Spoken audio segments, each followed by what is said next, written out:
My first question to you, Chris, is have you ever been here before? I've never been to Comic-Con before, and I feel like this won't be a regular Comic-Con experience. No. Since the Twilight fans are out in force. And I really what I want to do is slip under the radar and geek out for about an hour at the end of the day, which is what I'll do. The problem is, though, you under the radar is right now before your panel. As soon as you have your panel, there may not be any more under the radar. But there's a nefarious plan because they're showing Twilight again this evening. I think that'll suck up all the Twi fans, and they'll be able to kind of mingle amongst my fellow geeks undetected, hopefully. Both Kristen and Rob, you guys talked about in the press conference how much you love New Moon, and that's your favorite book of the series. Can you tell us a little bit more why that's the one that really does it for you? For me, just because it was the most challenging. I mean, not that they're ever at ease. The relationship is always sort of strained. It was just like sort of the lowest point in the series, and also like at the end of that, it's absolutely the most heightened. I mean, the scene where we sort of forgive each other and get back together. It happens within. I mean, it happens in 10 seconds. I mean, like no talk. We don't even need to talk about it. It was like the one that affected me the most. I hadn't read the book before the idea of doing the film came up.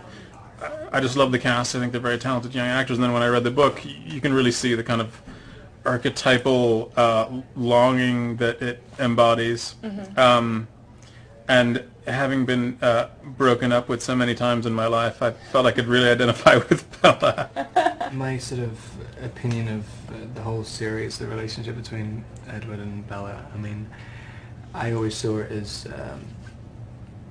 the thing which I was relating to, the thing which I was kind of trying to draw from was, when you're a guy and you find yourself becoming or being so in love with someone, what? I'm just looking at you on a TV. You're on a roll. I think you should keep going. You had two big issues to deal with. You had one, Jacob transforming into a werewolf. Was that a challenge to tackle? Hard for Taylor, really hard for Taylor to become a werewolf. So we eventually had to resort to computer effects. Okay. No, I mean the challenge with that is to get a special effect that isn't cheesy and that's elegantly done. And Phil Tippett Studios, Phil Tippett being a legend in the effects community, is handling it, and they're doing a beautiful job. And Taylor, you had a lot of work to do in this movie. You had to bulk up really big. We all know about that, but you also spent a lot of time doing a lot of stunts and things like that too.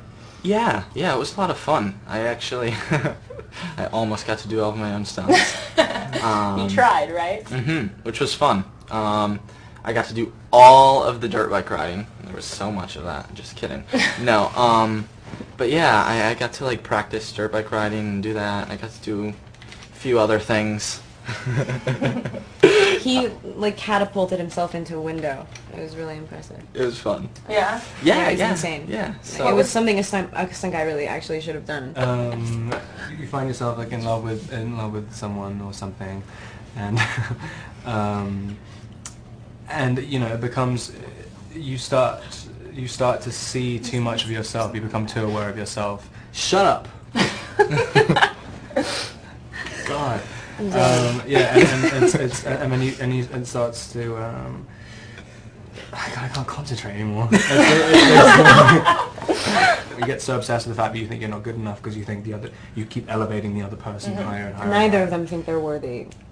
But Bella's the one who can like handle her stuff, and Edward is just an idiot. And New Moon is like, it's the only time where in Twilight he can think in these absolute.